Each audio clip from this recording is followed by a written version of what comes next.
everyone. Welcome to the 6th episode of the Peon podcast. Shit is moving fast. Actually, it doesn't seem like that fast, actually. 6 seems like it's been a lot more than that, but I guess we'll see how things go. Today on the podcast, we've got Chef Ben Randall. He is the host and creator of In the Weeds with Ben Randall. It's a podcast. Check it out. He's been doing it for a while. Some of those early episodes he's got are fantastic. It's just him telling stories like he's doing right now. He's a great writer, great speaker. So check that podcast out. Wildly enough, I didn't know this before I started talking to him, but he actually grew up in Traverse City, which is at the north end of the mitt of Michigan. If you know Michigan, it's right at the tip. It's a very cold place, very cool place. And it's also kind of like a destination spot for cherries and for rich people and Republicans. That's not true. But oddly enough, I actually moved there back in 2017. I moved there with a great friend of mine, James Bloomfield. And he's out in California right now. Hopefully he listens to this. What's up, James? Shout out, James. And we worked at Eastside King back in the day with Paul Key. And he worked at Paul's restaurant when it first opened, called Key. And we met. I think we didn't like each other at first. And then we just became the fucking closest of friends. And then I ended up moving up there with him. And the plan was that we were going to spend the summer in Traverse City, getting some money, helping this guy out, and then we were going to move to Chicago and then really get our asses kicked. And we ended up working for a guy, shout out Simon, who hopefully he's listening to this as well. Ended up working for him, Simon Joseph up in Traverse City. He runs a restaurant there called Harvest. And it used to be a food trailer, one of the first food trailers in Traverse City. And that was called Roaming Harvest. Really simple concept, just basic tacos. But it was bringing, shit to Traverse City that people really hadn't been exposed to. Like kimchi and gochujang and like Korean and Asian flavors and stuff. And as we talk about in this podcast, sadly, they are a little behind. Or at least they were back when I was there. The produce there is incredible. I mean, people talk about California produce, but the produce in Michigan is second to none. It's incredible, and the farmers don't get enough recognition. So, but I ended up moving up there with James. He was kind enough to let me tag along, and we worked for Simon at Harvest. And crazy thing is, like, I ended up kind of doing what I did at Eastside King, which is I helped build the restaurant. It was bizarre. I'd never worked in restaurants in my life, and then I spent years at Eastside King working in all the trailers and working as a manager, and it was wild, just like as a first kitchen experience. And I helped build trailers with one of the guys who built the trailers for Eastside King, and then I went up to Traverse City.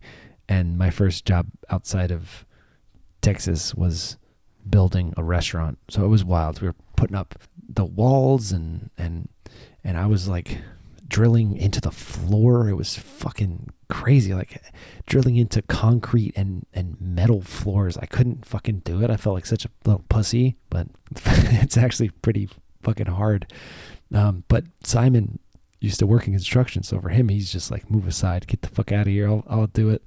But he was kind enough to let me do that and pay me while we were working, because the restaurant didn't exist. He's like, come here, work at the trailer a couple days, help me build the restaurant, and then come March, we'll have a restaurant to work in, and then you can do whatever the hell you want. And so we ended up having a pretty big say, I think, in that menu. Like, he had his standards and stuff, but he was very nice about letting us kind of fuck around and stuff. And James had this heirloom tomato salad that ended up being really popular.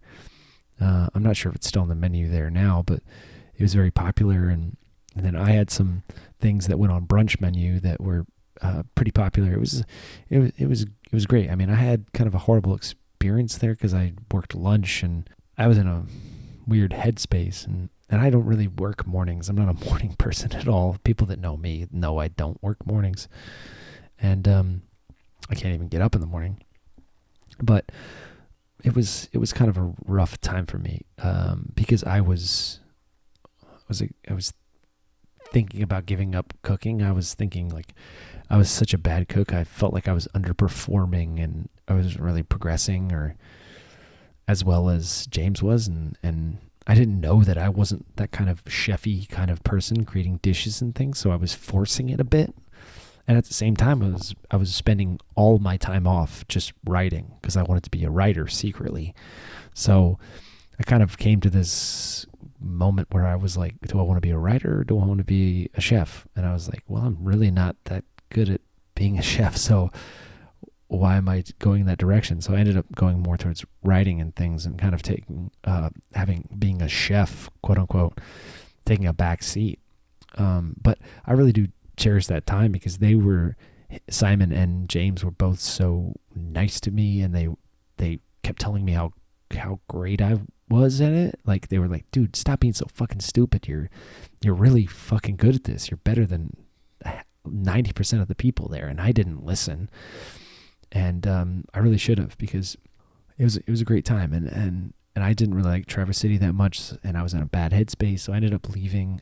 But like I said, I cherish that time, and I've kind of been reflecting on that a lot more recently, because kind of going through this thing with this kid at work. You know, you are, if you're listening, and he is kind of going through the same thing. He's like questioning whether he should be cooking, and he's thinking, am I good enough? And we're all telling him like, dude, you're so fucking good at this job, and it just doesn't get through to him. And it really reminds me of that time. But this episode is a trip because not only is Ben such a great storyteller, he pretty much carries this episode, but also on top of that, he's worked in a ton of different places. I mean, he's worked in, hotels and mom and pop spots, and he started at 14 years old. He's got great experience and great stories. So hopefully maybe we'll get him on for a part 2. I know I keep saying that with everybody, but it's cool to have people like kind of get acquainted with how I do things, and then we can come back on and we'll talk a little bit about other things. I think in this we talked about the Bear, about having him come on, and we'll have a little discussion about the show The Bear. Aside from that, I do actually have merch on the way. I'll hopefully be teasing that soon. I got some tests coming in, I think next week. Yeah, some special edition tests next week. And I'll tease those once they're out. I'll let everybody know when they're out. And then I got a whole line of what I call Lucky Peach rip-off merch. If you're familiar with Lucky Peach at all, they had this great logo that was like sort of like brush strokes, like rough brush strokes. So I made that into a logo for Peon. So I've got that coming as well. And if you want to get in contact with the podcast, or you got any suggestions, or you want to just shout some obscenities at me, you can always get in contact with me on Instagram, as well as the pitch page on peonmagazine.com. And then if you want to support, if you want to throw a couple dollars my way, that's much appreciated. It goes towards buying chicken for this upcoming issue, and then also for offsetting the cost of the magazine and design and writers and stuff. So anything you can throw my way, I really appreciate it. And you can find all the ways to support us on the support page on peonmagazine.com. Enjoy this episode. No weird quirky stuff coming up, just straight up normal episode. Enjoy.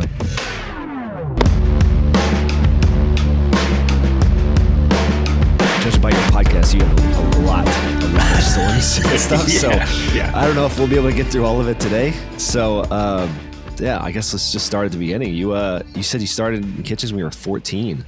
Yeah. Unfortunately, that's it's 30 years ago now, because I just turned 44 this year, which in your first episode, you mentioned that you're a lot older than you really are. It feels it. Like I shouldn't have knees that creak quite as much as they do and that sort of thing. But like the mileage you put on your body in this industry is bonkers. It's crazy. Yeah. I mean, you're like bombarded with heat all day. You're cutting yourself. You're down. You're doing like tons of squats every day to get in the low boys and stuff, Yep. So that's wild. I mean, I thought, 20 years was a lot, man. You got a lot of people beat, Yeah. But I mean, I was raised way, way up in northern Michigan, right? South of Traverse City. And so. Oh, cool. I used to live in Traverse City. My options for oh, no kidding. Man, it's a great place to be from. There's not a lot to do there if you're over 18. No. Yeah. It's changed a little bit, but man, it's kind of like, especially in the winter, there's not a thing to do. Yeah. But no, my options, because I wanted to buy a car. So my options were either work at the bookstore, work at the grocery store, or work at a restaurant. I had very limited options. So I ended up in the restaurant kind of by accident, but it also turned out that I was really pretty good at it. And I dug it. I dug it right from the first minute that I was there. Is it a place that's still there, or is it? Well, the building is still there. It's changed ownership a couple of times. It was, when I worked there, it was a mom and pop Italian place. And now it's like I don't even know. It's a burger joint, I guess, essentially. You said it's north of Traverse City. What's the town exactly? Oh, just south. So Interlaken. Just south. Oh, okay. Yeah. I used to drive through that to my friend's house. But I'm familiar with that area. That's really cool. What were you doing there at 14? Were you actually cooking, or were you doing like dishes and stuff? So I tell people that I've never been a dishwasher, but I've washed dishes everywhere I've ever worked. You know how that goes. I started right on the pizza line. So it was a 2-man pizza line, and then we had we had pasta and we had roasted chicken and stuff like that. And so there were 2 other people who ran the hotline. Mm-hmm. But I was slinging pizzas for 2 years, starting at age 14. Dang. And was it like a brick oven, or was it like the classic? We had a double decker deck oven. So the 550, the big dog. What sucked about that place, and I didn't know at the time, right? Like that was my standard, was like, oh, okay, it's a renovated house that somebody made into a restaurant. There was no hood vent. There was like a big square hole in the wall with a box fan put in it. There's no way any of this shit was up to code. Not a chance. There's no way. Yeah. So not only were they not up to code, but like I'm 14, I'm working, like an adult shift. So I was getting out of that place at 1:00 in the morning. But again, this was 30 years ago. So wait, were you also going to school at the time? So you're like working doubles and then going to school as well? So it started off as a summer gig, and then I would work weekends. So I was not full-time for all those 2 years, but it was definitely like the day school let out. The next day I was back to the restaurant. Dang, man. I used to go to work after school, and I thought that was rough, but it sounds like you were just working 7 days a week pretty much. It got to that point, but I certainly didn't. I didn't decide to do that. It was just like what we're seeing now, right? Like it was just a matter of you pick up a shift here, you pick up a shift there, and all of a sudden the management realizes they don't need to hire somebody. Were you like the young person there? Or were there other high schoolers there? Most of the kitchen was pretty young. So the oldest guy we had in the kitchen was probably early 20s, and then everybody else was between his age and my age. Yeah, the front of the house was all way older. Oh, really? Yeah. Oh, what did you like about it? What attracted you to that job? It's been so long. I don't know that I can identify it. It's what I still love about working in the industry is how tactile it is, and how like you get that instant sense of like, here's a thing that I just made, and then it goes out, and then you make another thing, and then that goes out. And so the production of it, I think I dug right away. And these were people who were totally different than the people in my family, different than my classmates. Like it was a whole different world for me. Yeah. Yeah, for sure. Was it like a pretty gritty kitchen, or was it pretty like, I don't even know what I mean by that. I guess I mean like I started in food trucks, so it was pretty gritty and down and dirty, but was it more of like a nice like family restaurant kind of thing? So once you got through the doors into the dining room, yeah, but the kitchen was not that, like gritty is a great way to describe it, right? Like we had a recipe book, but unless you got yelled at, everybody kind of did what they wanted to do, right? And I don't know. Again, that place, looking back on it, every time I look back on it, it's more of a disaster than the last time I thought about it. Yeah. So I dumped over a mop bucket one night. I was mopping the kitchen floor and I dumped it over and I didn't know what to do. And I watched as the water was flowing down to a hole in the floor underneath the dish machine that just went to the ground outside. So I just got a squeegee and pushed all the water into that hole and I was good. It was that kind of place. Yeah. Oh, I've worked in places like that. You dump the gray water outside, that kind of thing. Yeah. So I'm definitely been there. That's a good, I don't know if that's a good or bad thing to learn when you're 14, but I would probably say it's probably a good thing. I don't know. You kind of see how the world works, really. Yeah. Like dumped in on the deep end, I mean, every restaurant I've worked at since then has been better than that one. So there's that. Okay. That's good. Yeah. How long did you stay there? Well, like I said, I was there off and on for about 2 years between when I was 14 and when I was 16. And then once I got the car that I was trying to save up for, I was able to go to a different Italian restaurant actually in Traverse City and make that move up. You know how we do in the industry, you move up by moving out. So yeah, I found a place where I could take the skills that I had learned at that place, apply them to a different place and make more money and be at a nicer spot. Was it a different station or was it kind of the same food like that? Yeah. So I hired in on their pizza kitchen because this place it really was just like a version of the place I was leaving, except it was actually a professional setup, you know, and they had a separate pizza kitchen and all that. And once the chef there realized that I would come in on my own time and I would learn stuff, awesome. He had me making sauces, making dough, things like that. And then eventually I moved up to the hotline and I was doing fish cooking and I was making pasta and stuff like that. And that all happened quickly. That was within the first year that I was there. Gee, so you're like 16 and you're already like on the hotline. Yeah. Working, learning all this stuff. What was that experience like? Cause you're like thrown in to this very adult environment where there's a shitload of drugs and and everybody's pretty much crazy. Everybody's insane. Yeah. So like, how was that? Well, again, it was totally different people. Well, that's a good question too, but it was totally different people from who I was raised by, who I was raised around. My parents are intellectuals. My parents are both teachers, right? My mom's a nurse, my dad's a chemist. And all of a sudden I was in good with this group of people who were, like you just said, they were all insane. And they all came from totally different backgrounds. Like my first drink was at that first restaurant. It was that that Peter Vella box white cooking wine. Mixed with pineapple juice off of the pizza line, right? Like, jeez, it was the worst experience I could have had at that time, but it was exactly what restaurants were to me then. And so, I was in good with the cool kids, kind of. That was the feeling that I had. Yeah. Were you drinking on the line back then? Was that a thing that happened, or was it always like after work? At the first place, we would drink on the line, and that came straight from the top. Like, how restaurants are a very top down sort of a culture, right? At the second place, we had shift drinks, but we didn't drink during work. What was your experience growing up in terms of like drinking? Because I'm not gonna lie, when I first went, I thought Austin was a drinking town, and then I went to Michigan in the winter, and I was like, holy shit, we don't know how to drink. Michigan people know how to fucking drink. All they do is just skip from bar to bar during the winter. That's all they do. Yeah. Yeah. Well, especially you get that far north. That's always the end of that joke about Traverse City, is that there's nothing to do after you turn 18 in Traverse City unless you know the guy who's having a bonfire out in the woods and there's a keg there, Yeah. My friend who I moved up there with, who was from Michigan, he said all you do is just drink in the woods and have a bonfire. That's wild. Okay. Yeah.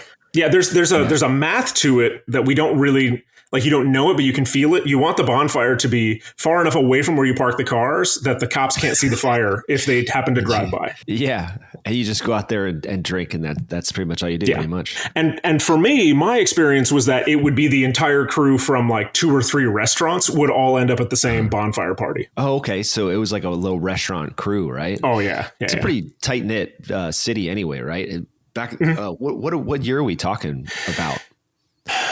I started, so by the time I was attending those kind of parties would have been like 1995. So a long time ago. What was Front Street like? Because pretty much Traverse City is literally just Front Street, right? Was it a little more spread out, or was it just centralized to that street? Well, I mean, these days it's actually spreading out more and more, perpendicular to Front Street. So Cass, Union, 8th Street, all of those are starting to have more stuff on them. But no, you're right. Back in the day, it was that one strip. There weren't the condos over there on East Bay. There wasn't the big parking garage thing over there on East Bay. We were just up there a couple weeks ago with my kids because my folks still live up there. And it's not the town I grew up in, you know. It's definitely got more stuff going on. Yeah, that's true. That's true. Oh man. So where did you go after that? Did you want to keep cooking in kitchens, or did you end up going to college or anything like that?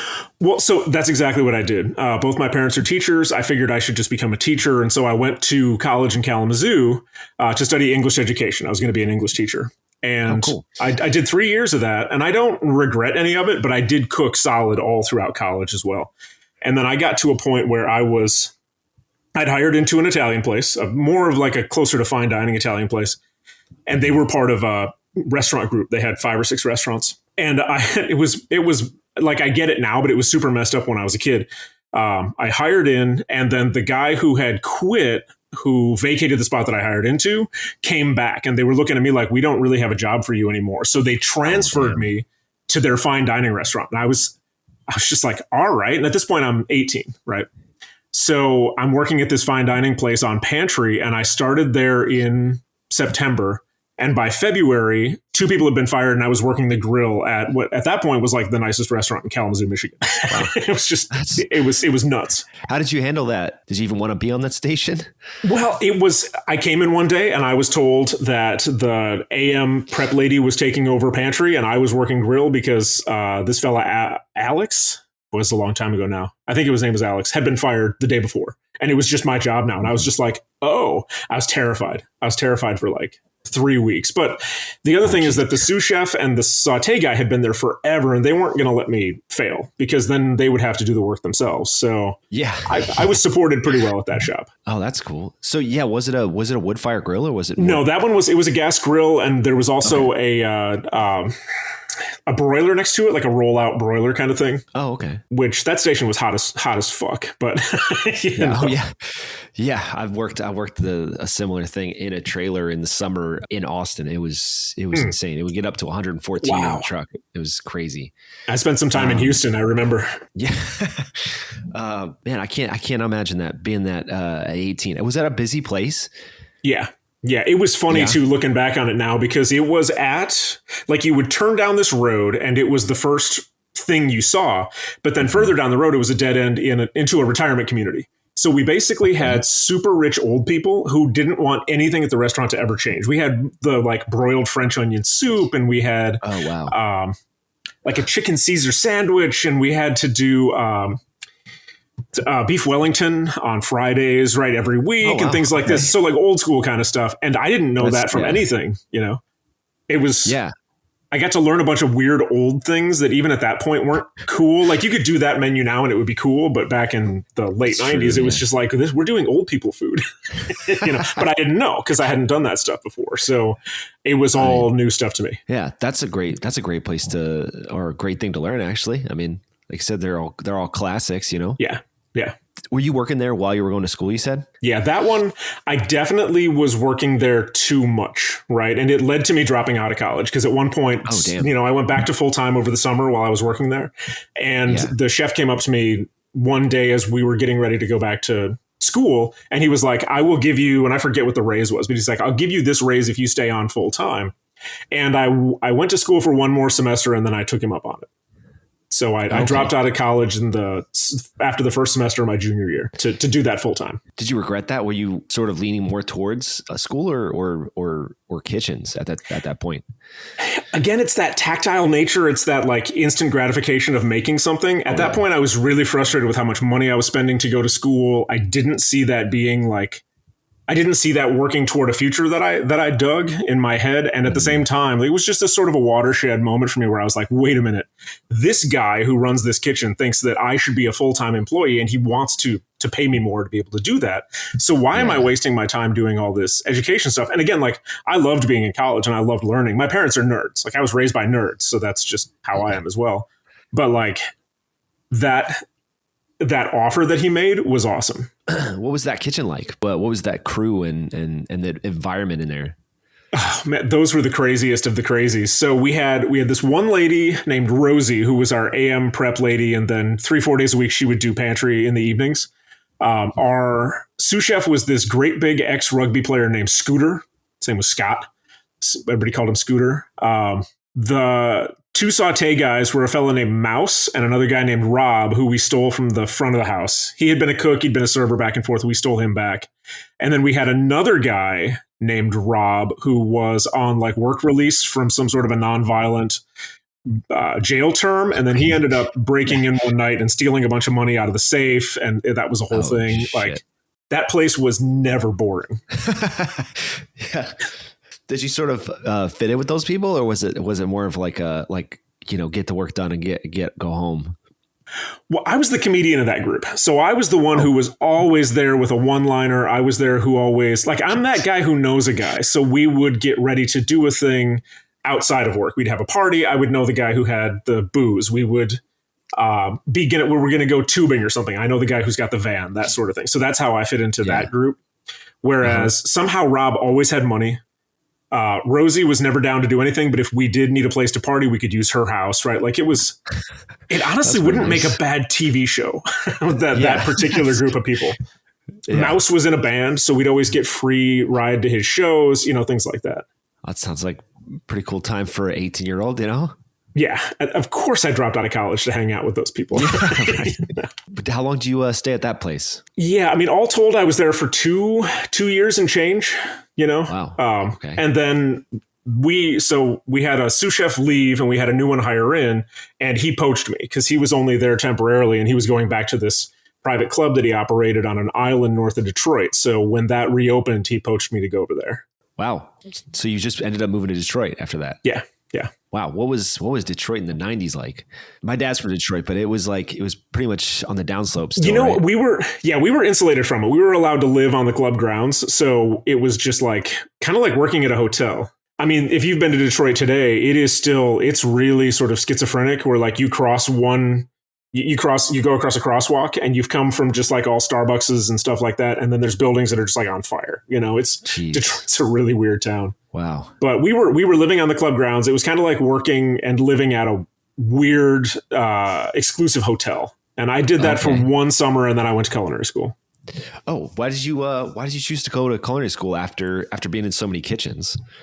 Well, that was so the fellow who poached me, Tim, that was his deal with me because he had the opportunity every year to, as a alumni of the New England Culinary Institute, he could get one person a scholarship. And so he told me that he would send me to culinary school and get me $5,000 off the top. And I said, sweet. And I hadn't really thought about going back to school and getting back in debt, but it made more sense than finishing college for something I didn't want to do. What was culinary school priced at back then? Was it like it is now, like 30 to 40,000? Yeah. I think mine ended up being about 38. I paid it off. So here's the thing. Wow. I graduated in 2001. I paid it off in 2021. I paid my student loans off last year. No way. Yeah. Wow. It took for fucking ever. Oh my God, man. That's insane. Did you learn anything there that you felt like was necessary, or do you think you could have just gotten the same education at like just going from restaurant to restaurant? I loved culinary school, but again, that's me being a nerd. And my thing always was like, what I learned in culinary school was technique because, like you work at a place and you learn how to make their wild mushroom risotto. But I got to culinary school and now I understand why a risotto is put together the way it is. I understand how sauces work. And that's the thing, like, if you break a sauce, I know like 3 different ways to fix it because I went to culinary school, right? And so that was the benefit for me. It sucked that it cost so much, but Yeah, that's a really good point. I don't know. I think some of that stuff should be included in just regular education. Yeah. Learning how to just cook in general would be beneficial to everybody. Yeah. When public school got rid of like shop class and home ec and all of that, like everybody forgot how to cook. Yeah. Now they just learn on TikTok and Instagram. It's terrible. Oh man. Yeah. So many of those things, you look at them from like our perspective and I just want to reach through my phone and yell, don't do that. That you're going to hurt yourself. Yeah. Yeah. They're all terrible. They're going to cut off their fingers or they're just undercooking or overcooking everything. Yeah. It's a nightmare, but it's fun to watch and yell at, Well, right. Like I can't watch cooking shows for the most part because I get like my father-in-law gets when he watches football. Like I just get really angry and I'm like yelling at the TV and that's not cool. Yeah, yeah, I do the same thing, but I kind of enjoy it. I don't know.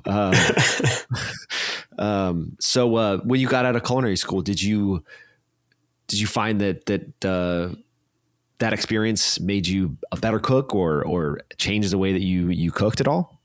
I was less nervous about going into new kitchens. I guess that's the really big takeaway for me from culinary school. Like having just a base education, I could walk into a place and if they asked me a question, like those gotcha questions, like if they're like, what's the 5 mother sauces? I had the answers to those, but it was also like, I recommend this to anybody who's thinking about culinary school, which is work in the industry for a while first, because you don't want to spend that money and then find out that you can't hang in a kitchen, right? And so of course, it's my experience, so I feel like I did it the right way, but working in kitchens for like 8 years, going to culinary school and then coming out of it was the perfect sort of rhythm for me, you know, and right after culinary school, my wife was doing her grad school in Houston. So we moved down there and like my first job was at the Four Seasons Hotel. I immediately just like went top shelf and it was great. So you went straight into hotels. What was that like? What were those kitchens like? Cause I've only actually like passed through like as doing caterings or things like that. Mm-hmm. And it seems like a massive, like almost unmanageable beast. You know what I mean? Yeah. Like, were you just on the line or were you a sous chef or chef or anything like that? So I started off just on the hotline and then I would pick up shifts in catering and pick up shifts in garde manger. And I did a little bit in pastries, but they didn't like me, which is fine because I didn't really like pastries, but I wanted to, I was that guy, like a shift would come up and I would just grab it because I was still kind of in school mode, you know, and I wanted to learn and I wanted to see as much as I could. In my career, I've gone back and forth between like freestanding, what I would say fun stuff and sort of, secure big money like hotels, schools, private clubs, things like that. Because you make a bunch of money doing work that you're like, this isn't my favorite, but it's really secure. I've got benefits, all that kind of stuff. And you get sick of that and you're like, I'm going to go work at this crazy little place owned by, you know, a couple and do food that's more fun. And I'm going to make, you know, $12 an hour, you know? So I've gone back and forth like that. Yeah. So what was that? What was that place like? The hotel? I mean, it's the brigade system. You have to really believe in it. So like the executive chef of that place did not know what we were all doing all the time, but like the chef de cuisine or the chef de partie did. So we really had to keep an eye on that guy because he was the one watching us. Same thing in banquets. There were 2 banquet sous chefs. One of them did morning stuff. One of them did evening stuff. So they split that up. And so as long as all of those pieces were working, everything was fine. One of those roles would come up with that person being sick or something, and then everything would just fall apart because all of those levels of management were kind of insular. Like the catering guys didn't know what was going on the line ever. And so if they needed help from us or if they needed to help us, they were more in the way than anything else. Oh yeah.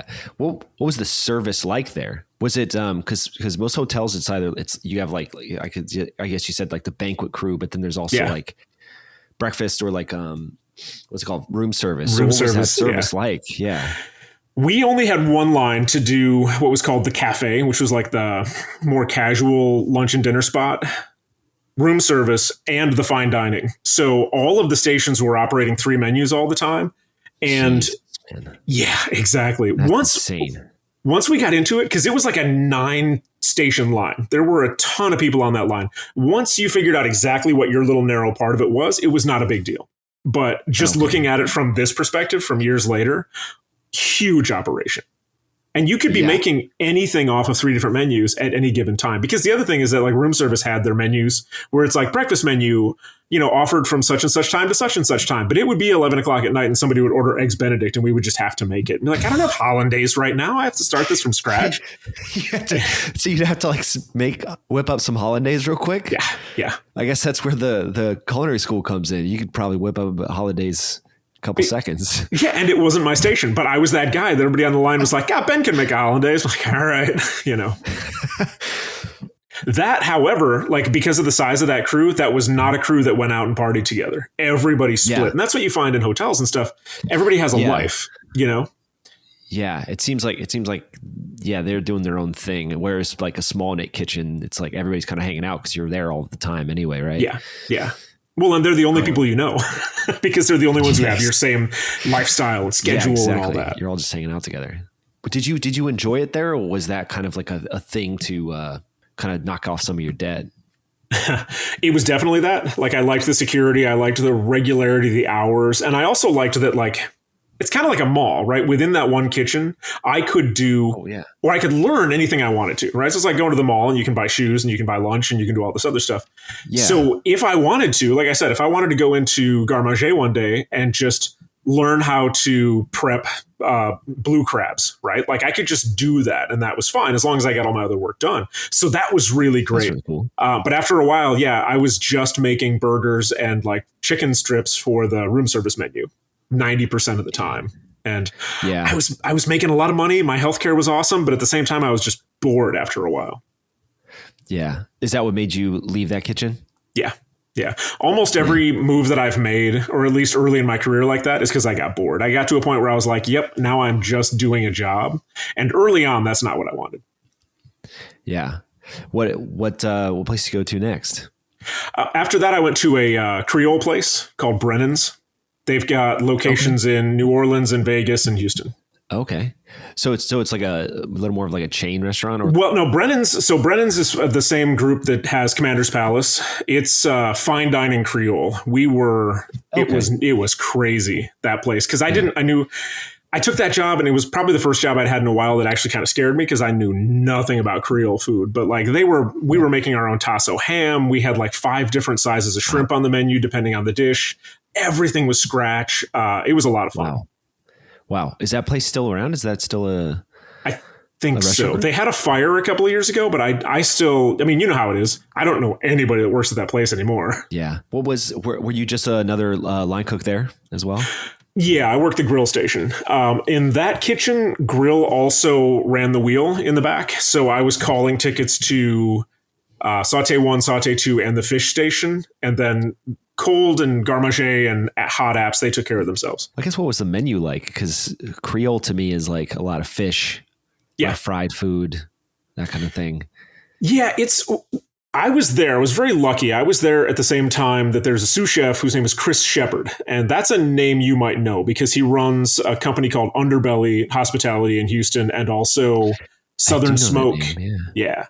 He has it's a hospitality-based nonprofit called Southern Smoke that raises money for stuff. Chris Shepard is one of the greatest living chefs in this country right now, who for some reason nobody's talking about. I don't know why. But that dude would just come in one day with an idea, and we would be like, he would say, we're getting rid of the crab cake. Like, okay. So then we made a brand new crab cake where he was getting crab shells in. We were steeping them in oil. So we're making crab oil out of that. We were making an aioli out of that crab oil. And then the crab cake became this Peon kind of a thing with a puree of fresh corn and fresh corn in it to like bind the crab. And then we also were like scraping the outside of the corn cobs and making a corn stock. And it was, and he would like, this whole idea would just be in his head when he walked in the door in the morning, and then he would just throw it at us and we'd have to figure out how the fuck to do it. So the menu was, like you said, oyster po' boys, turtle soup. We had a big double cut veal chop. We had a lot of like redfish and pompano and shrimp and this crab cake kind of a thing. But then Chris would order, 3 cases of field peas and just give 1 case to each station and say, you have to do a field pea special today. We're like, okay, we're doing field peas. So he kept all of us interested by just bringing crazy shit in all the time. That sounds like an incredible kitchen. Yeah. That place was working off the fly. Yeah. We had one dish, our market fish every day would, how it is. It changed every 2 or 3 days, but it was always served on these big fat slices of heirloom tomatoes with a microgreen salad with sugar cane vinaigrette. And then it was whatever the fish was. And sometimes we would pecan crust it, or we would do like an au poivre kind of a thing, but it was always that exact same plating. And so it was up to us to figure out how the fish would best go with that plating based on how we were going to cook it. Sometimes it was grilled, sometimes it was broiled. And man, we had a lot of fun with that. That's cool. So it sounds like you had some say in at least some of the creativity behind the dishes. Yeah. Yeah. Yeah. So he had a lot of trust in you guys to kind of execute his vision. Yes. And I always say that I learned my management style because I'm in management now. by watching people be terrible and then not doing what they do, right? Yeah. Except for Chris Shepard. That dude knew how to galvanize a crew, get them to work together, get them to be like invested in what they were doing. We all felt like the restaurant was ours, you know, and it all came from him. Dude was amazing. I'll have to look him up. Yeah. And Southern Smoke, it's a barbecue based nonprofit where they have events and they raise money. And so when COVID happened, they ended up raising a ton of money for out of work line cooks, and they were just giving out money. That's fantastic. How long did you stay there? I was only there for about a year and a half. It was this intense experience that was really, really sort of condensed. Yeah, it sounds really intense. Yeah. If there was a restaurant that I wanted to go back to work at like right now, it would be that restaurant, but it would be that restaurant from like 2002. You know, I don't even know if they're still around right now. Yeah. Well, then if it was that great, why did you end up leaving? Again, it was a money thing. So that place was all of the creativity, all of the camaraderie, all of just like the fun that I was having was counterbalanced by the fact that I took like a $4 an hour pay cut to leave the hotel and go to that place. And my wife and I were just, it was a big deal, but it was that place you had to like want to work at. And it did open a lot of doors for me, having them on my resume. So it was that kind of thing. Yeah. But my wife and I, she was coming up at the end of her internship and we were going to be moving back to her grad school. And so we were going to be moving back to Michigan. We were trying to get married. So we needed to be making more money. So where did you go from there? My next spot, there's a high-end grocery store in that area called Central Market. And I went and worked there as a butcher for about 6 or 8 months before we moved back to Michigan. And again, I was making far more money as a butcher working in the cold, you know, in Houston, than I was at Brennan's, which was a bummer. But at the same time, it was cutting fish. That's all it was, you know? Yeah.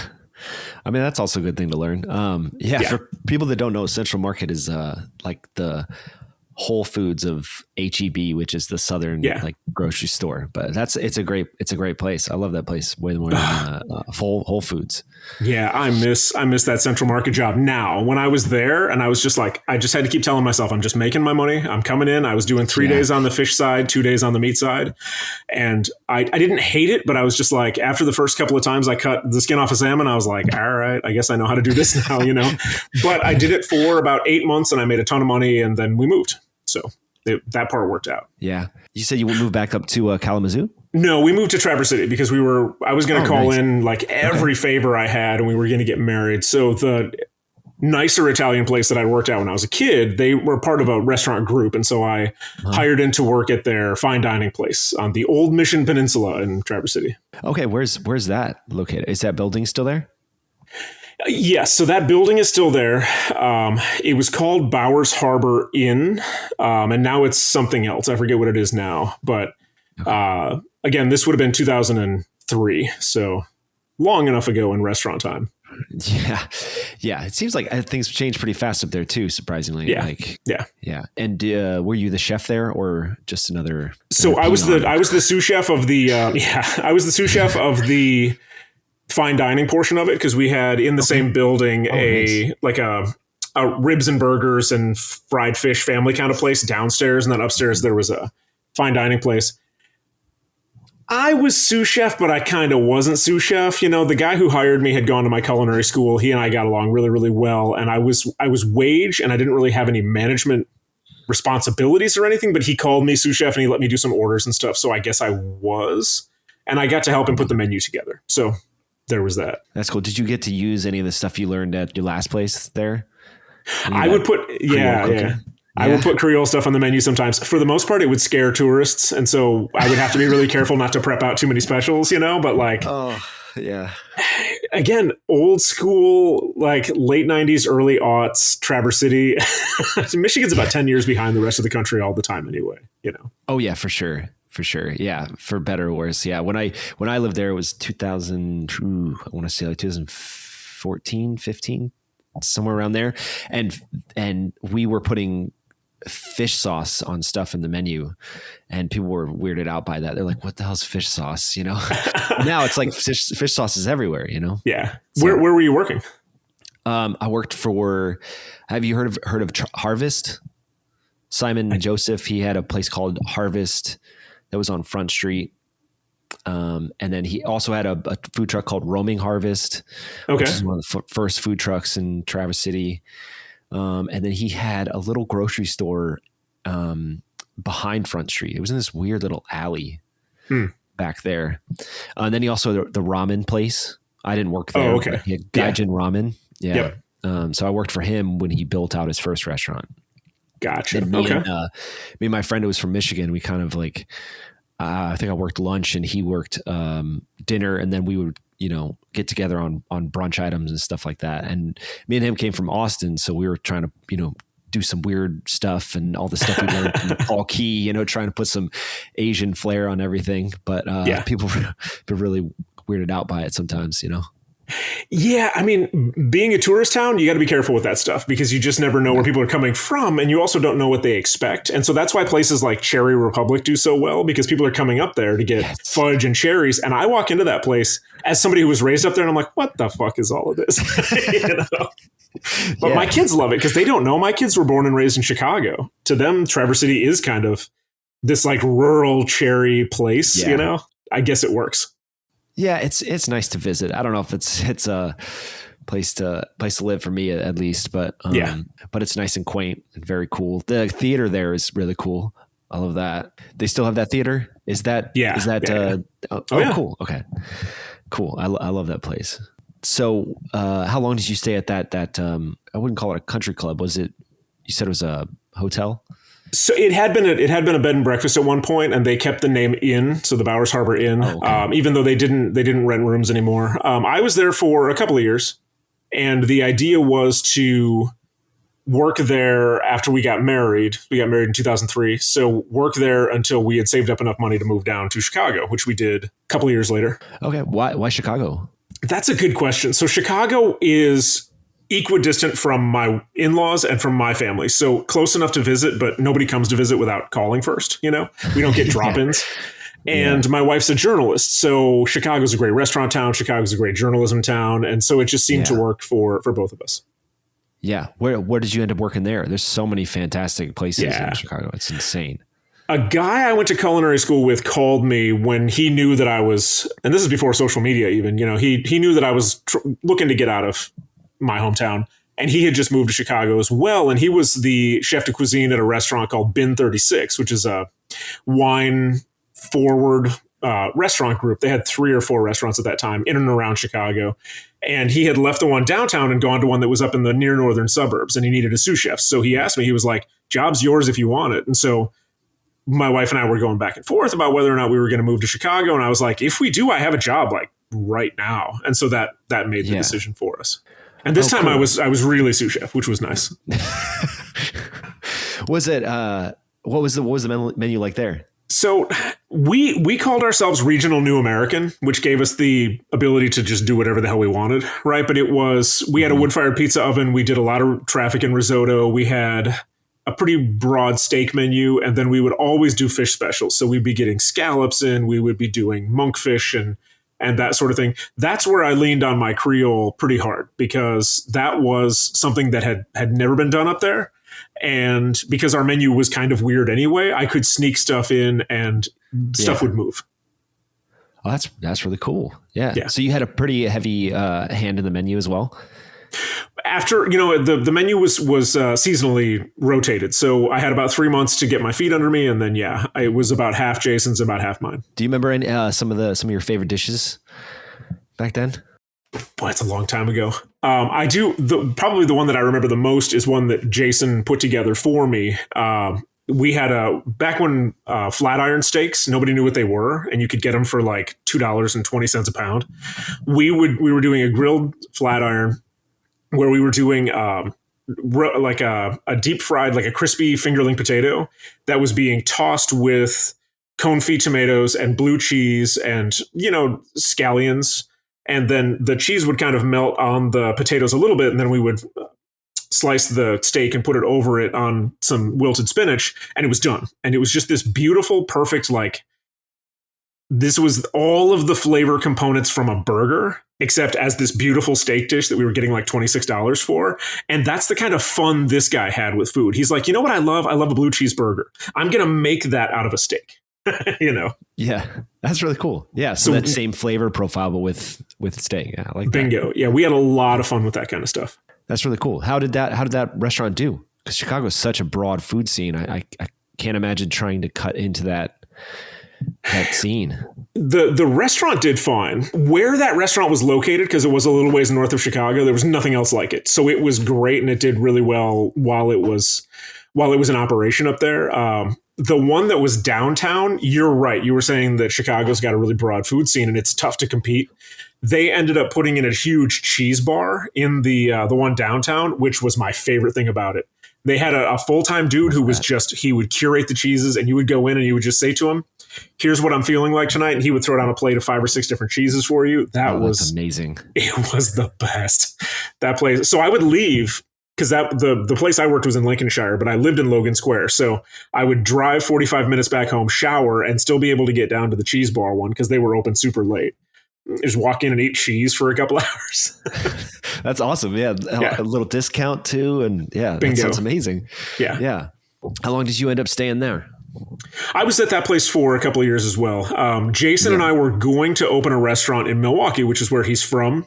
But in Milwaukee, at that point, banks were still treating everybody like it was the 1950s. We couldn't get anybody to talk to us. A couple of young guys who wanted to open a restaurant, right? So he had already put in his notice and left because he was up there scouting for a location and all this kind of stuff. And the chef that they hired to replace him, they didn't even offer me the job, which I don't really know why that happened, but the guy they got to replace him was awful. And so I quit within about a month after Jason left.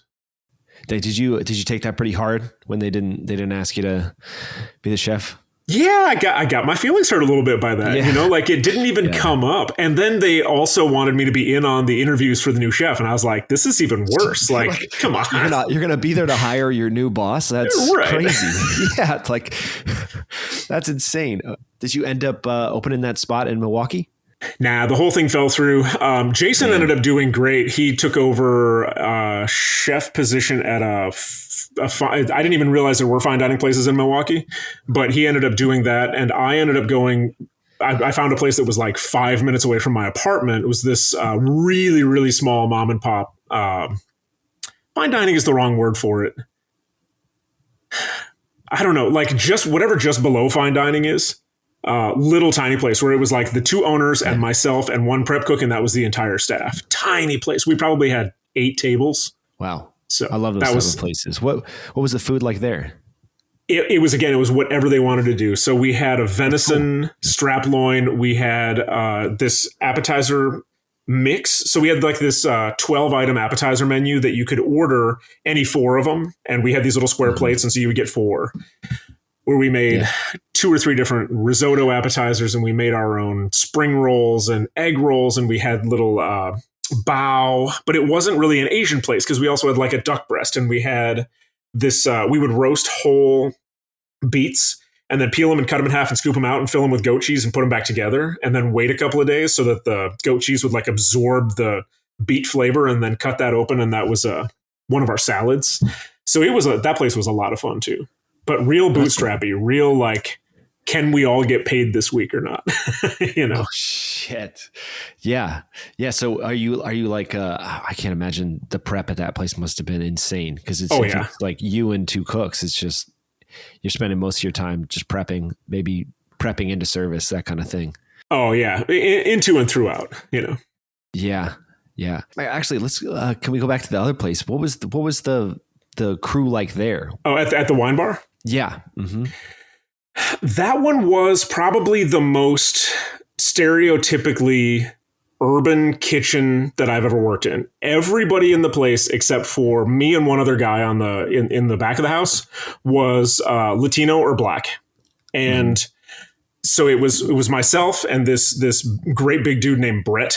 And then everybody else was, we had Jorge and Rogelio and Juan, and then I don't remember the name of our AM prep lady at that place, but she was from Guatemala. And so it was that perfect, like, you need to speak 3 different versions of Spanish to be able to hang out here. And you also need to be able to listen to Parliament Funkadelic and that sort of thing. And it was great. Like that, so much of that has been part of my education too. Like the industry, while you're working in it, has so very little racism because it really is about like just get the job done. Right? Yeah, Doesn't really matter who you are.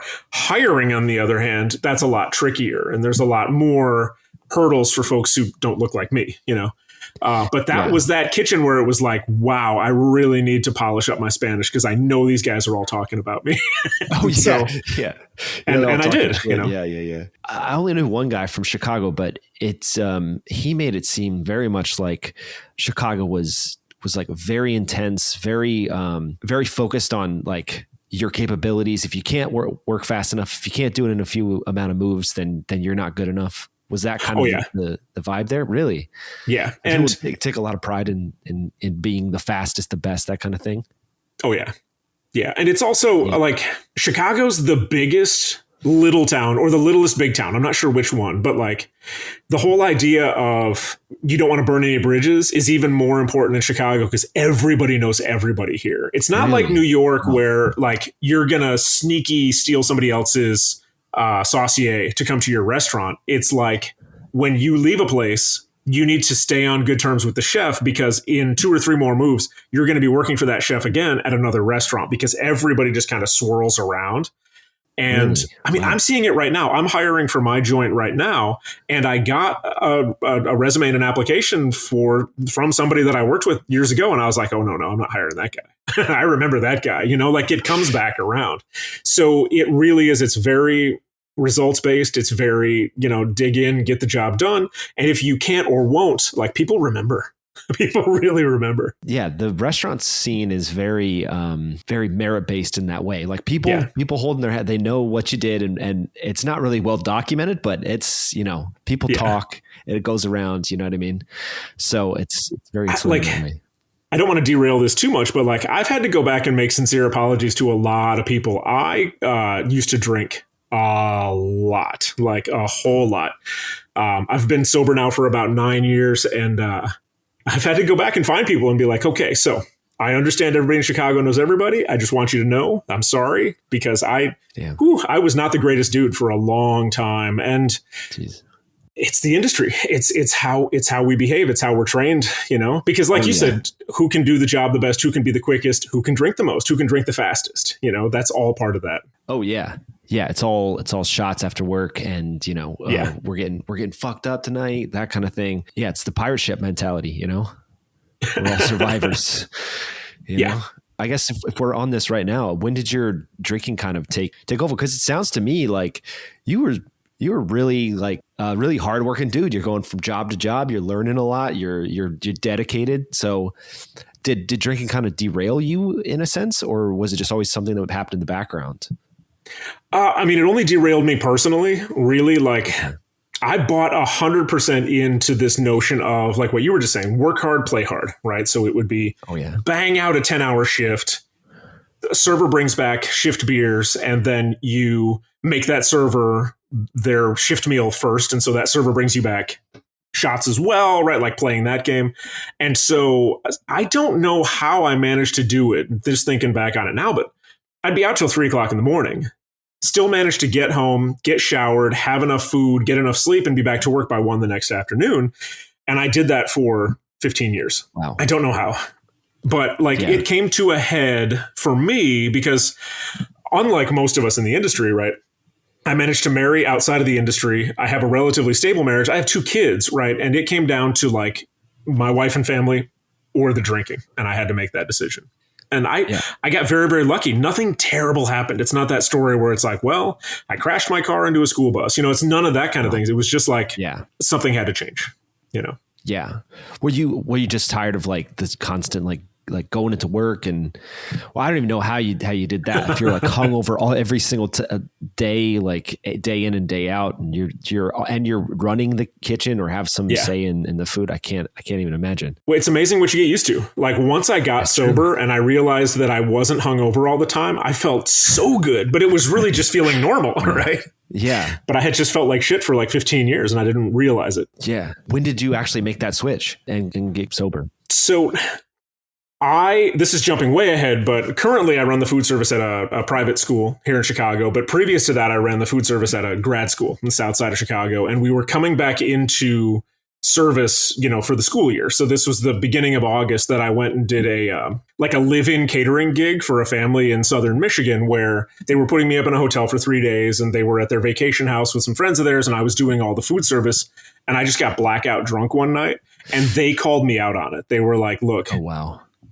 You were out of control. Nothing terrible happened. We are the only ones who saw it, but like, this is not what we signed up for. And they were really kind about it, and they didn't have to be. And so then, like, as soon as I got back to work, because we were about to reopen for the school year, I just said, that's it. That's enough. And I worked there for about another 2 years, but it was too much of a struggle because I had been out drinking with all of the people who I worked with at that job, a bunch, and so I had to quit. I had to leave that job to start as the sober guy at the new job because I just couldn't keep fighting against it in that crowd. Yeah. Were they trying to get you to keep going out and stuff like that? Yep. Yeah. It started off as like, just come out and have some non-alcoholic beers and hang out with us. And I was like, yeah. I did it once and I was like, I can't just sit in a bar, man. But the other thing that I try to do, like that I really, really try to do is not like, I'm not judgy. I'm not a downer. I'm not that guy because everybody has their struggle. Everybody has something they're going through. And I don't hold myself up as an example. I'm just like, that's a thing that I did. And this is a new way that I live now. And I try to help people out where I can, but people will, when they first find out that I'm sober, they get kind of standoffish. And I'm like, no, I don't care. You can do whatever you're going to do. I don't do those things. Well, the industry is so concentrated on drinking and partying. And so it's kind of strange when somebody comes in and says that they don't want to do any of that stuff, Yeah. Some people take it so personally. It's strange. It's like, it's still a job, guys, we're still all here to just work, But I had totally bought into that culture. Yeah, of course. I was in the work hard, play hard culture. Once you got out of that sort of cycle, did you find it kind of hard to shift? Because there is that sort of cycle where you work a hard shift, you go out, you drink, you get up in the morning, you do it again. Right. Mm-hmm. And for some cooks, myself included, it's hard for me to get off of work and then turn off. I just can't do it, So did you find that switch hard? That was the other reason I had to leave that previous job. So the job I have now, I work from 6 a.m. until 2:30 in the afternoon. And so I do have plenty of time before dinner and before I go to bed to unwind. But I was not going to be able to leave a job where I was working into the evenings and then get home and be able to go to sleep at all without, like for a minute I was trying sleeping pills, but then I thought this is going to be the new booze, right? And I can't just switch for a new thing, Yeah, that's true. So it was easier to quit my job completely, which sounds ridiculous, but it was easier to completely quit my job and get a new one. Yeah. Well, I guess let's go back a little bit. Where the mom and pop place, what did you head to after that? So after that, I actually went to Sur La Table to teach cooking classes. I did that for about 2.5 years. And that was another money move. So I went from, Bin 36, where I was sous chef and I was making a bunch of money, to this mom and pop place where I had all of this creative freedom and I had all this fun and whatever, but I wasn't making any money, to Sur La Table, where it was the first time I'd ever been on salary. And I was making money and I had benefits and I was teaching these cooking classes. And it really like scratched that sort of nerd itch for me, because I could be teaching a knife skills class and then a cake decorating class and then a sushi class, all in a 3-day stretch.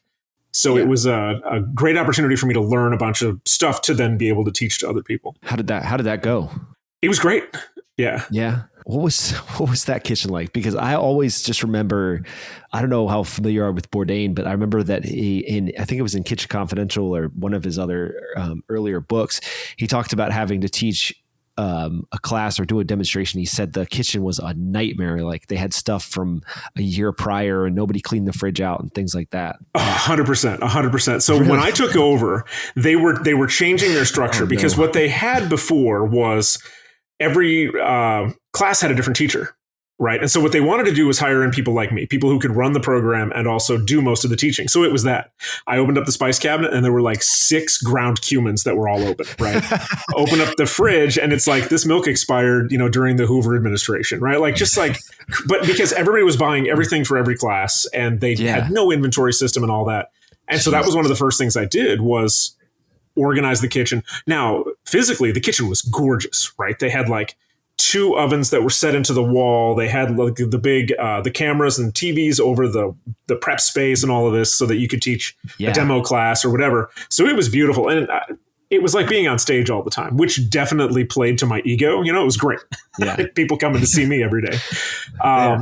It was a little bit of a slog. Like after a while, I was like, man, I don't want to teach 4 knife skills classes a month, but it was the most profitable one we did. So whatever. Yeah. And then we would also do bachelorette parties and birthday parties, and we would do corporate outings and stuff like that. And those got to be more fun because we could go off book. We could do sort of whatever menu the client wanted, and we got to do a lot more fun stuff. That sounds pretty cool. Yeah. Also, most of the stuff I have in my kitchen right now, even though this was 12 years ago, came from the discount that I got at that store while I worked there, man. It was steep. Like I was getting 40% off of All-Clad. Woo. Which is why I have way more pans and shit than I need right now. But you know, that stuff never wears out. Yeah, of course. Yeah. I mean, I'll just go in Sterling Tablets sometimes, just look around, and I can't afford anything in there. So stock up while you can, you know, I get it. Yeah. It was a windfall. Yeah. Like every time we would get something returned to the store, the employees had a chance to just grab it because we couldn't resell that stuff. And so a lot of, like I have a panini, I have an All-Clad nonstick panini press that goes on your stovetop, right? Just 2-piece that they don't even make anymore. They made it for a little while and people didn't like them and they would return them. And so I just took it. And so I have that. Things like that, which is great. That's awesome. Yes. Stock your kitchen up, you know, that sounds fantastic. Yeah. How did you end up getting that job? Did you just apply for that or did you know somebody? So I knew somebody. That's when you asked what that kitchen was like. It was me. And then I would hire people in to do specialty classes. So if we had like high-end pastries classes or we had a specific ethnicity, I would bring other chefs in. And one of those chefs that I would use quite a bit, it was a friend of mine from earlier. And she was like, they're hiring a coordinator. You should apply for it. And I was like, okay. There were also like kitchen volunteers who would come in and they would clean up during class, and they were able to like audit the class, and then they would get a one-time use discount coupon or something like that for the stuff in the store. And I got to be pretty close with some of those folks as well. But that kitchen was really, it was me. That was it. I was doing all the shopping. So that was like grocery store, Costco, that kind of stuff. We were not big enough to actually place orders through vendors. You know, I had to go with like a duffel bag to the grocery store and buy a bunch of shit. But it was great. It was great for 2.5 years. Yeah. Why did you end up leaving that? Is it the same thing, kind of just bored? Yeah, some things about the program changed. It got more corporate. It got more regimented. And at the same time, I felt like I wasn't doing real cooking. And that's when I made that swing. And my next stop was I went back to a hotel. Yeah. What hotel was that? You're still in Chicago at this point? Yeah. Yeah. I was working at the Ritz-Carlton Hotel downtown. I hired in to be the lead cook in the garde manger department. And then I took over as sous chef when that sous chef left that department. Let me ask you this, because I've never really worked in a hotel, but you seem to have worked in both like kind of small joints and hotels and stuff like that. Do you find that there is quite a difference between hotel staff and sort of more high-end kitchen type staff? Do you think that there are like different types of people? Yeah, without question. Yeah. So one of the things that I had to learn when I was at that hotel is that there were people who had worked there for like 18 years doing exactly the same thing. Whoa. And I did not understand it. And the thing is I had to get to that point where I was like, oh, so for me, cooking is my whole life. Cooking is like the thing that I think about when I'm on my way home from the job. I love cooking for my family. It's the thing that I do to impress people. And for some people, it's just their job. And they have a whole life outside of that.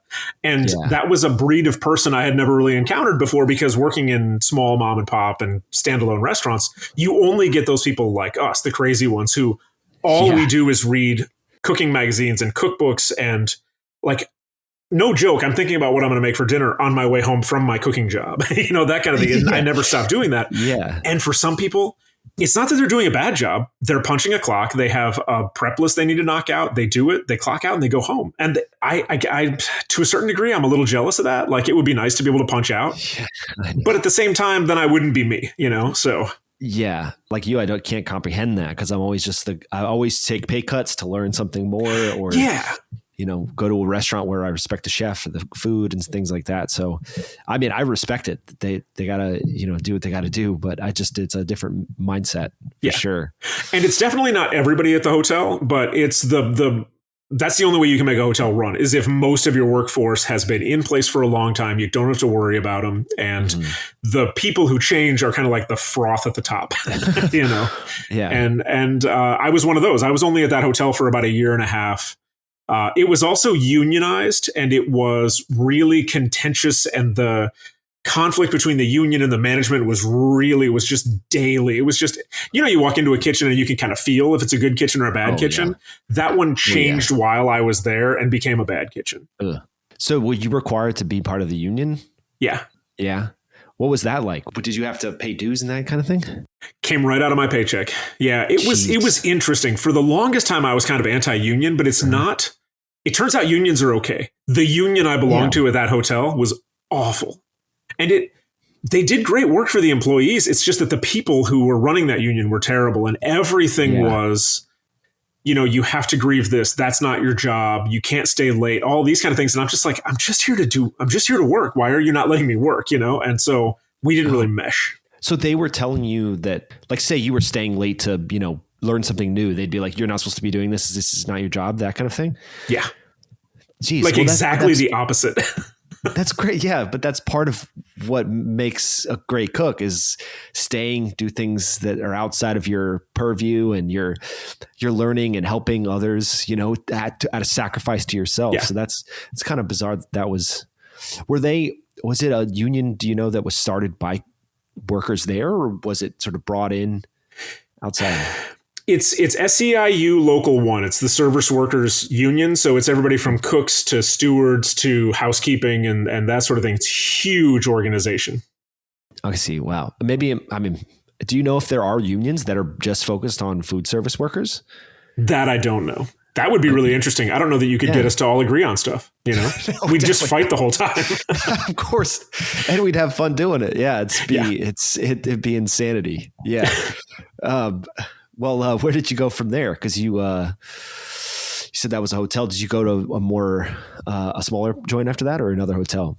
Yeah. So when I left there, I was still in contact with the folks who ran the small place that I worked at after the wine bar, right? So they were opening up a high-end, super fancy burger place because it was right at the very beginning of the like big burger, crazy shit on top of burgers craze. And they didn't realize it. They didn't know that was going to happen. They were just like, whatever, people love burgers. We're going to open up a fancy burger place. And then all of these other ones opened up, but they were like 6 months ahead. And so I hired in a sous chef, and that's probably when my drinking got the worst, because we were 45-minute wait every night. We were talk of the town. We were the rock stars. The kitchen was just nuts. We were constantly playing music. And we were also cutting our own fries, pounding out our own hamburgers. We were making like fig jam with like a stout beer cooked into it to go on top of a burger that had goat cheese and fried onions on it, just like crazy stuff. And it was some of the best cooking I've ever done in my life, and just some of the worst personal time I've ever spent as far as like outside of work. Oh, geez. How bad did it get? Were you just like drinking on the line? Were you like going out after work, or all of the above? So we were making for the bar, because it was also like that whole sense of what we were doing in the kitchen was also in the front of the house too. So craft beer cocktails, house-made, infused vodkas and stuff. And we discovered, and I've taken years off of my life with this, but we discovered that when we would strain out the raspberries from the raspberry vodka, if you took those raspberries and mixed them with a little bit of sugar and just ate them on the line, they were still full of vodka. And you didn't really notice until all of a sudden it's like 7 o'clock and you're like, I'm fucking hammered. Holy shit. And so it was, oh my God. It's that top-down culture. And I've had to reach out to a number of people who worked with me during that time. I was in charge of that. And I was the one setting the pace for like, oh, it's 1 o'clock in the afternoon. Let's start the day with vodka Red Bull, you know, and oh, shit. I did some serious damage to some people because of that. I'm sure. I believe everyone survived, but I've had to go back and make my apologies for that too. Geez, so that must have been just talk about a pirate ship of a kitchen. Holy crap. Yeah. I mean, were you running the pass and you're just like, sipping and expediting and stuff, or were you also working a station at that point? So it depended on the day. On the weekends, I'd be working just to pass, but on slower days, I would also be working the fryer because every plate got fries. One of our most popular appetizers was a fried cheese curd, with house-made truffle aioli and all this kind of stuff. And so I was either behind the line drinking and running the tickets and doing the fryer, or I was on the other side of the line doing the same thing. Did the owners or investors have any idea that you were drinking, or did they not care? They were just like, oh, he's doing a great job. They didn't really pay attention to it. They were all in on it. Really? I mean, it was top down. So from the owners on down, it was just that my part of that was in the kitchen, but the owners were there it was that kind of place where a 10 top would come in and it's all the owner's friends and they'd be there for 7 hours. It was that sort of a place. Wow. And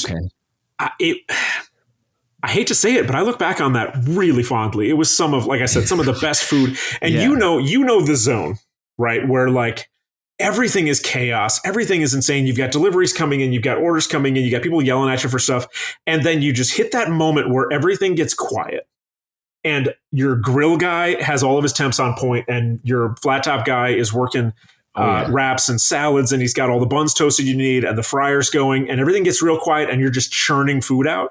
We hit that every day. We were in the zone every day for like a year and a half. It was amazing. Awesome. Yeah. And at the same time, we were hammered and we were just the worst people. So I don't know how to reconcile that, But yeah, I don't know either. That kind of makes me think that like just kind of like the worst version of ourselves as cooks is what makes it works so well, which is a horrible thing to say, but maybe, the cliche that like, comedians who get clean aren't funny. Maybe it's like, I don't think it's correct, but yeah, maybe to some degree, well, you can't really do that type of work if you're clear headed. I don't know. Yeah. And I like you just said, it makes me wonder if I could do that again. Because what I'm doing now, like my kitchen is all scratch, but it's the exact opposite of that, right? I now run the food service for nursery through 8th grade private school in Chicago. We're feeding about 700 people a day, breakfast and lunch, but it's controlled. I know exactly what the menu is. I mean, it's all scratch and my staff are all cooks, but it's none of that like frenzied nonsense, high intensity, like got to get into the zone. It's more like on-site catering. But it is a much more chill environment. And I don't know if I could do that high intensity line work now. Yeah. It's addictive on some level, but it's also tiring, Yeah. Talk about taking a toll on your body. It's almost like amplified stress. You know what I mean? Like it's just, it's crazy, but yeah, like I said, it can kind of be addictive at some points, I for sure miss it. What I'm doing now is great. I love my job now. I am doing more managing than cooking, which is a bummer, but then I do a lot of cooking at home. My wife and I just bought a new house, and the kitchen we have in this new house is like 3 times the size of the kitchen in the previous house. And so I have all of these projects I'm working on. My wife just shakes her head and leaves me to it. That's great. Yeah. You got your own kitchen, your own space. That's awesome. Yeah. What point did you start writing? Because I think you mentioned in your podcast that you've been writing for a long time, right? Well, so yes, that's what I studied in college. I was studying English literature and education at the same time. And I did some writing back then. It's always been a thing that I've kind of just done. What I don't have now, and it's because I have 2 kids and I've got a job and all that, I just don't have big blocks of time to sit down and actually just do it. You mentioned this in your first episode that it's much easier to sit down and have a conversation like this than to get people to write stuff down because for me, at least, I can't like start writing something and then go away and then come back and pick it up again. I've got to be in that space. And so it's something that's kind of dropped off, but I have a drawer full of notebooks where I've just written down little bits and pieces and things that I want to come back to later. Yeah. Whenever later is going to be. Yeah.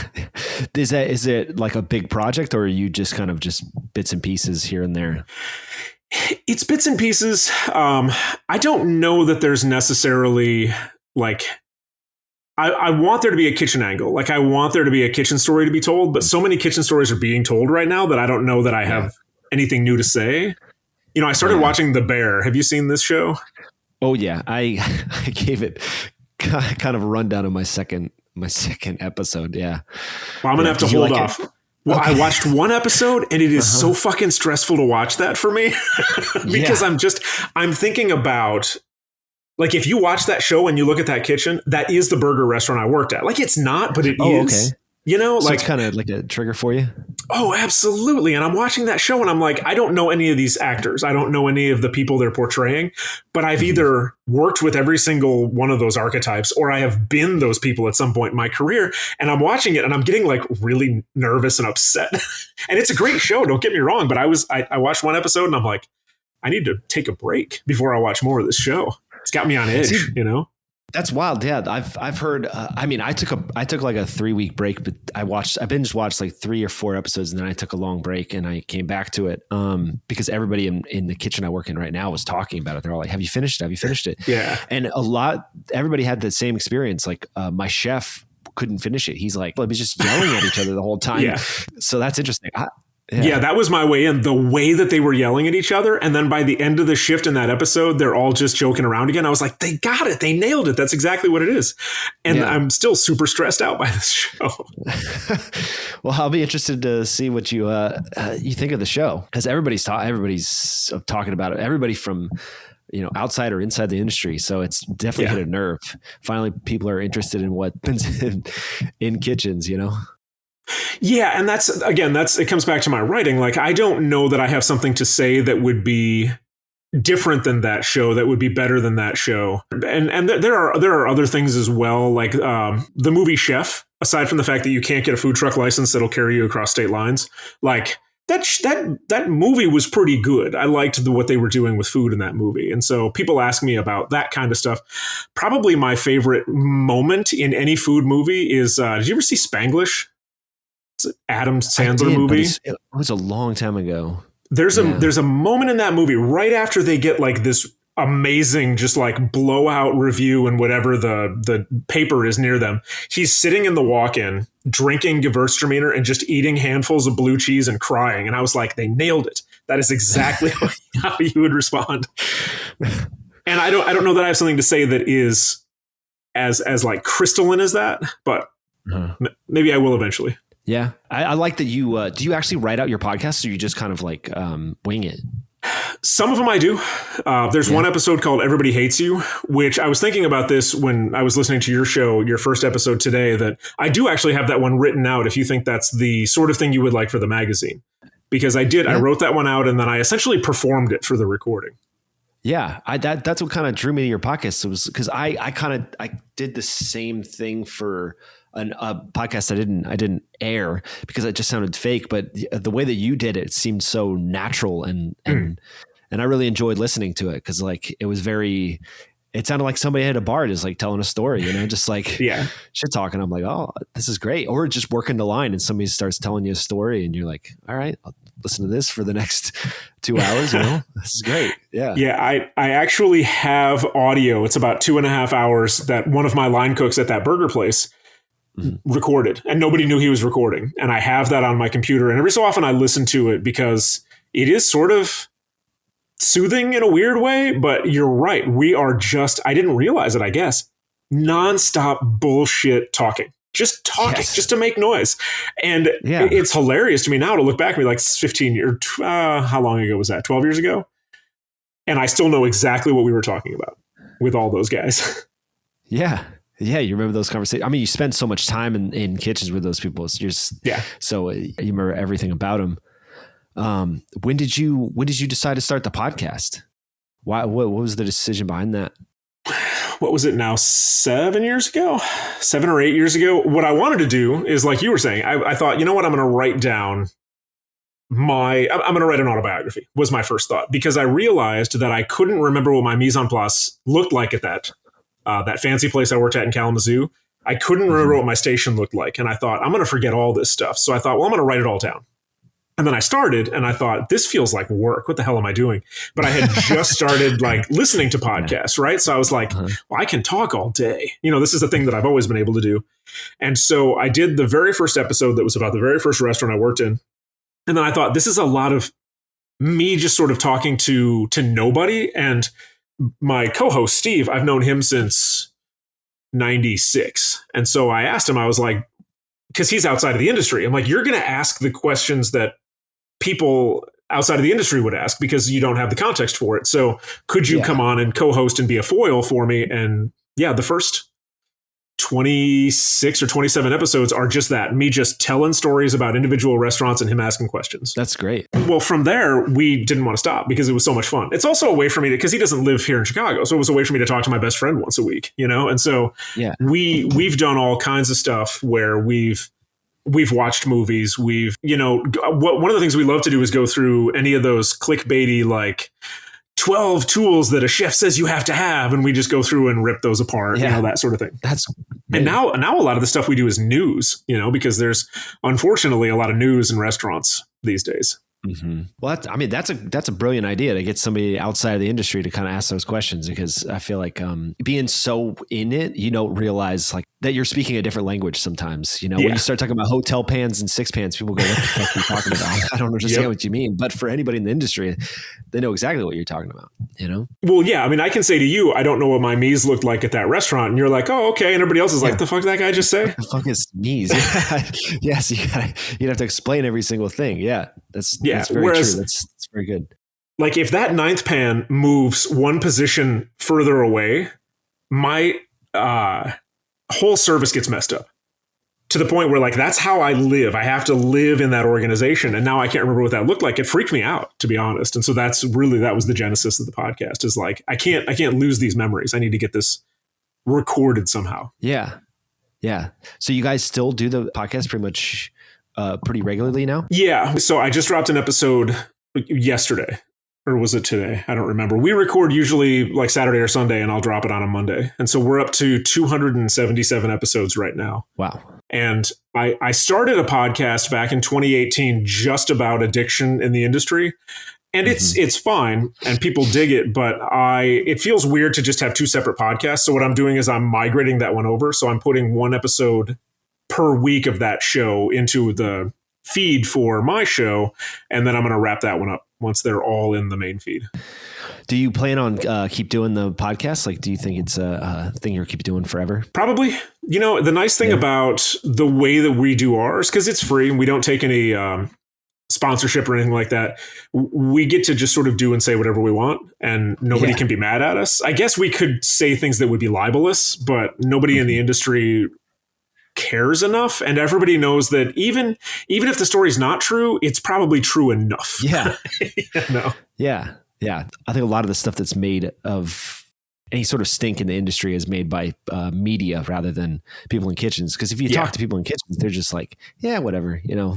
Yeah. I'm worried about my station. I'm worried about getting burned today more than I am about somebody who's saying something bad about me. They don't really care that much, you know. Yeah. They're worried about their own thing, you know? So, well, these days you're worried about, you ordered tomatoes from your produce guy and they didn't show up for 3 days in a row, you know, or that they're like $20 more a case, that kind of thing. Yeah. So what else you got on the horizon? Are you pretty much just working and podding and that's it? Yeah, I mean, currently, yeah. So unfortunately, I have to add 2 years to every story that I tell now, because we've lost essentially 2 years because of COVID. But working for a private school has been really interesting throughout this whole time period, because over the last 2.5 years, I've had 6 different service models at this school. We've had to be really flexible. And we came in on a Wednesday, and for the next Monday, our service model was totally different, right? Because of the way that the school was handling COVID protocols and all of that. And so coming into this school year is the first time that I've felt in 2 years that we really know what we're doing and we really know what the expectation is. Yeah. And for right now, I don't have any plans to leave this position or this company. It just happened to be that I fell into just the right job at just the right time. I've got a lot of stuff going on in the rest of my life. My son's 13, my daughter's 9. We just bought a new house. Like, there's a lot going on. So changing my job is probably not the best thing to do right now. Yeah. How do you like this sort of kitchen as opposed to the many kitchens you've been in the past? I'm cooking less than I want, which is kind of always going to be a thing, because I want to be able to make the money that I'm making and have the advantages and the healthcare and all that kind of stuff, and just be a cook. And that doesn't really exist, you know? No. I'm doing a lot more management, which is, I mean, it's my crew is great. but there's so much other stuff going on that affects how they're able to do their jobs, from supply line stuff to schedules changing to like, I have 6 cooks that work for me. And if one of them is out, you know how staffing goes. If one of them is out, that means an entire station is just empty for the day. And you can't have that. It's not like somebody taking a day off from an office job, right? Like if my gal who makes soup and the vegetables for the day doesn't show up, somebody still needs to do those things, you know? And so, so much of my job isn't cooking that I've had to get used to that. And I don't know that I like that I've gotten used to it, but it's what pays the bills these days, you know? Yeah, for sure. Did you feel that was a necessary step, or necessary evil, I guess? Well, I mean, for me, it definitely was, you know, like I needed to take care of my physical health. Like I had a foot problem that was so bad. I'm such an old guy, right? But I had a foot problem that was so bad I had to go see a doctor about it. I've been to the doctor like 10 times in my whole adult life. And I had to go see a doctor about this foot thing. And I had to not wear clogs anymore, which just about broke my heart because I love my clogs. And I had to wear a work boot for like 2 years to fix what was wrong with my foot. Now I can go back into clogs, but like 19-year-old me would never have gone to the doctor because my foot hurt, you know? So I have to make decisions like that these days. But then I also switched to a standing desk in my office because if I sit down, I'm going to fall asleep, you know, like I'm going to completely downshift, and that's not going to be good for anybody. I now like I'll go out of my way to make my menu at the school complicated or add something or put on an action station or something so that it would overload my cooks so that I have to go do it myself. Like I do that shit on purpose because otherwise if I go a whole week at my job without doing any cooking, I'm going to lose my mind. You know, there's only just so much sourdough and pickles and shit like that I can do at my own house because my kids are going to look at me like, can we just have regular food? You know? So I have to do these things for myself to stay interested at the school. And luckily I have almost complete creative control. If it turns out the kids at the school hate all the food that I'm making, then there's a different conversation. But for the most part, like we get to do sort of whatever we want, which is great. What is the menu like there? How are kids eating nowadays? Is it pretty good? It's insane. It's absolute insanity. So my shop, like I said, we have a hotline that has everything from like what you would expect at a school, like chicken nuggets and hot dogs, all the way up through like braised brisket. We do a teriyaki salmon that the kids really love. We do sticky rice. So it's a pretty broad variety and it changes every single day. So we're on a 4-week menu cycle. So I have 20 different days in that cycle where they're all different. Wow. We have a salad bar that, again, has what you would expect: chopped fruit, lettuce, toppings for the salads. But then we make all our own dressings. We do like a quinoa salad and a lentil salad. And we have this jicama, it's a jicama and apple slaw with like cilantro and lime. And I've got 5-year-olds who will eat nothing but that for lunch. It's mind-boggling to me. And so these kids, where my company really succeeds is in variety. We put out so many different things. Everybody can find something. And I'm shocked. I've got teachers coming up to me going, I didn't even know what quinoa was. And now it's my favorite thing. Like, all right. That's great. It should be like that across the country. Right. And then I look at the menu for my kids who go to Chicago public schools and I go, I'll make your lunch for tomorrow. Don't worry about it. Jeez, man. What is that like? Is that like the typical like pizza, chili, that kind of stuff? Jeez. Oh, yeah. My kids tell me horror stories about it. But I mean, it makes them appreciate me more, which I'm totally fine with. That's good. But more often than not, we're making their lunches, you know? That's great. Well, I think I've taken up enough of your time, man, but thank you so much. I really appreciate you coming on. I don't know. Yeah, of course. We'll do a part 2 sometime when you finish the bear. We can talk about it or something. That'd be fun because I have very strong opinions about it, and I'm sure you'll have strong opinions as well. So yeah, for sure. Well, what cracks me up the most about the bear, and I would totally be down for coming back to talk about it, is that the guy I told you about, Jason, who he and I were going to move to Milwaukee and open a restaurant. The main character in the bear may as well just be Jason. And about 5 minutes in, I was like, holy shit, that's Jason. And it makes the show like a little less stressful, but also way funnier because I'm like, fucking, it's Jason. You know, what I need to do, I need to finish the show and then call him and be like, dude, I saw your show. So you feel like it feels personal. Yeah. Yeah. All right, man. Well, appreciate you taking the time to talk, man. Yeah. Thank you. This has been awesome.